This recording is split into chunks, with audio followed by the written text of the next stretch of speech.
দেখো বন্ধুরা, গতদিন যে আমরা এক্সরে করতে গেছিলাম, যে আমার স্বামী যে অ্যাক্সিডেন্ট করেছে, সেই রিপোর্ট এই যে দেখো। তো দেখো, দুই জায়গা ভেঙে গেছে। তো এখানে ভালো দেখানো যাচ্ছে না, তো ক্যামেরাতে ভালো ধরা পড়ছে না, তারপরেও একটু দেখালাম তোমাদের কাছে যে দুই জায়গা এই যে এখানে। তো দেখো, ভেঙে গেছে। তো এখন এই পজিশনে, তো এখন বাসাতে আছে এই যে দেখো। আর এই যে হাঁটুর কাছে যে কাটা আছে, সেই কাটা জায়গা তো ঘা আছে। আর এইখানে তো ভেঙেছে, এখান থেকে দুই জায়গা ভেঙেছে এখান থেকে। তো এখানে প্লাস্টার দেবে। তো পাটা তো ফুলে আছে, প্লাস্টার দেবে। তো বলেছে ঘাটা সারলে তারপরে 1 সপ্তাহ পরে যেতে হবে। তো এই তো অবস্থা। আর তাছাড়া এই অবস্থায় তো বাজার ঘাট তো সব আমাদেরই করতে হচ্ছে। তো কোনো বাজার টাজার করা হয়নি, ফ্রিজে ছিল যা তাই। তো একটা মাছ নিলাম, বাড়ি এসেছিল। তো দেখো, মিরগি মাছ। তো আমার মা এসেছে, মার কাছে দিলাম করতে, যে বললাম যে একটু কোটো তুমি। তো যাই হোক, মা পারবে কিনা তা জানি না। আর বটিতেও ভালো ধার নেই।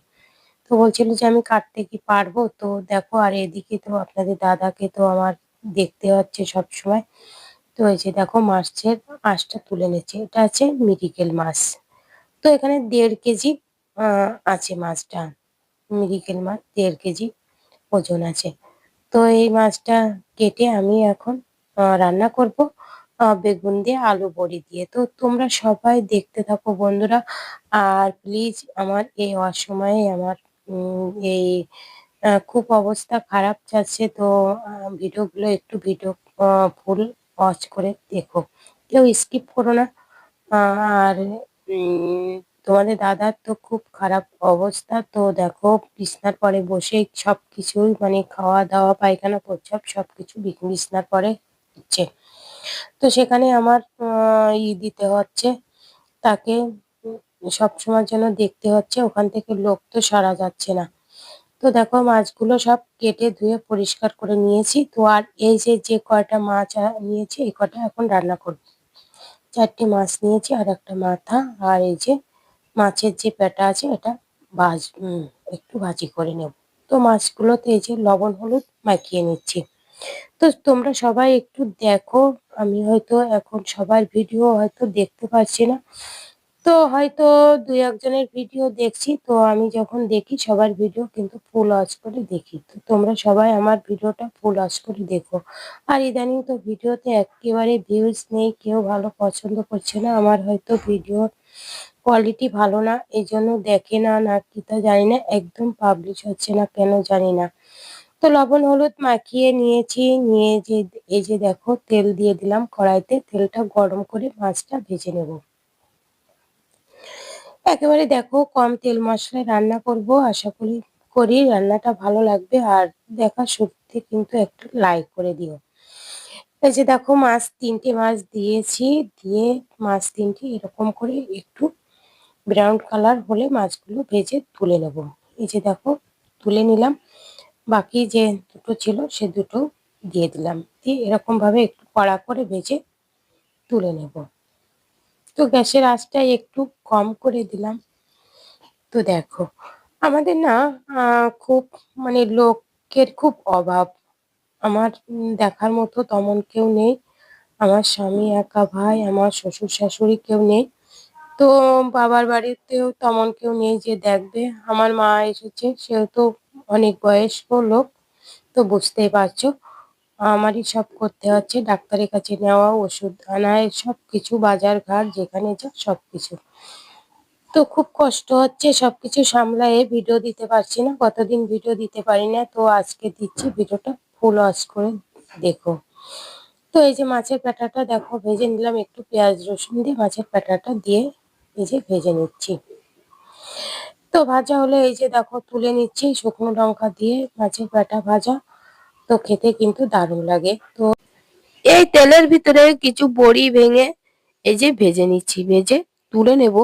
মাছের ঝোলের ভিতরে এই বড়িগুলো ভেঙে দিলে না, খেতে না দারুণ লাগবে। তার জন্য এই যে দেখো, বড়িগুলো এরকম করে ভেজে আর সব তুলে নেব। তুলে নিয়েছি, নিয়ে এই কড়াইয়ের ভিতরে দেখো তেল দিয়ে দিয়েছি। তেলটা গরম হলে দিয়ে দিলাম গোটা জিরে আর একটু পেঁয়াজ কুচি। ছোট একটা পেঁয়াজ কুচি করে কেটে দিয়েছি আর এই যে নতুন আলু কেটে রেখেছি আর এই যে কাঁচা লঙ্কা। চেরা কাঁচা লঙ্কা দিয়ে একটু নেড়েচেড়ে এই যে একটা বেগুন কেটে রেখেছি। তো জানো তো বন্ধুরা এই বেগুনগুলো কালকে আমার ছেলে নিয়ে এসেছে। বেগুনগুলো ভিজে না শক্ত হয়ে গেছে। জানো তো তোমরা আমার ছেলে খুব ছোট এখনো ক্লাস 6 এ উঠেছে। ও এখনো বাজার-টাজার করতে পারে না। তারপরেও কি করব? আ ওকে পাঠিয়েছিলাম। তো এই বেগুন নিয়ে এসেছে। তো এটাই রান্না করতে হবে। তো দেখো স্বাদমতো লবণ, হলুদ দিয়ে একটু নেড়েচেড়ে ভেজে যতটুকু ঝোল করব পরিমাণ মতো জল দিয়ে দিলাম। দিয়ে এই যে ঢাকা দিয়ে রাখবো। আর তাছাড়া তো জানো আমরা এখানে ভাড়া থাকি। তো এখানেও তো তেমন কেউ নেই। পাশে এক ভাড়াটিয়া দাদা আছে। সেই দাদাই গেছিল যেদিনকে ব্যান্ডেজ করতে গেছিলাম। তো সেই দাদাই গেছিল। তো বাজারঘাট করার তো কথা বলাই যায় না কাউকে অত। আ তো সবকিছু আমাকে করতে হবে। ওষুধপত্র কেনা থেকে অন্যান্য বাজার সবকিছু। তাছাড়া ছেলে-মেয়েদের পড়াশোনা, গান শেখা আর কি তবলা শেখা এই সব দিকে আমার একাই সামাল দিতে হচ্ছে। তো এই যে দেখো আ সবজিটা সেদ্ধ হয়ে গেলে একটু জিরে গুঁড়ো দিয়ে দিলাম। তারপরে এই যে ভেজে রাখা মাছটা দিয়ে দিচ্ছি। তো এই মিরকে মাছটা আবার আমার মেয়ে আবার ভালো খায় না। কিন্তু এরকম বড় মাছ তো মাছটা ও খেয়েছে, খেতে না দারুণ লেগেছে। এরকম মৃগেল মাছ না বড় হলে খেতে ভালো লাগে। তো বন্ধুরা এভাবে মাছের ঝোল রান্না করলে খেতে অপূর্ব লাগে। তোমাদের কাছে কেমন লেগেছে জানি না। কমেন্ট করে জানাতে কিন্তু ভুলো না। আর যদি একটা লাইক দিতে ভুলে যেয়ে থাকো তো লাইক করে দিও। আর নতুন বন্ধুরা আমার চ্যানেলটা সাবস্ক্রাইব করে পাশে থাকা বেল আইকনটিতে ক্লিক করে রেখো। তাহলে পরবর্তী ভিডিও আপলোড হলে নোটিফিকেশন অতি সহজে পৌঁছে যাবে। আর পেয়ে যাবে সুন্দর, সুন্দর রান্নার ভিডিও, অজানা অনেক টিপস। আর সব বন্ধুদেরকে বলবো তোমাদের দাদার জন্য একটু আশীর্বাদ, দোয়া করো যেন তাড়াতাড়ি সুস্থ হয়ে যেতে পারে। তো আমি তো অক্লান্ত পরিশ্রম করেই যাচ্ছি। আর আমার ভিডিওগুলো এভাবে ভালোবেসে দেখে দিও। আর তোমাদের যাদের আইডি আছে তোমরা কমেন্ট করো আমার ভিডিওতে। সেই কমেন্ট ধরে তোমাদেরও ভিডিও আমি দেখে দেবো সময় মতো। তো বন্ধুরা দেখো আমি কেটে নিচ্ছি তো খেতে দেবো এখন। খেতে কিন্তু দারুণ হয়েছিল যেহেতু গতদিনের ভিডিও আমি সময়ের অভাবে কিন্তু আপলোড করতে পারিনি। তো বন্ধুরা উম এইভাবে তোমরাও খেয়ে দেখো আশা করি ভালো হবে। তো আজ এ পর্যন্ত দেখা হবে পরবর্তী ভিডিওতে ততক্ষণে ভালো থেকো।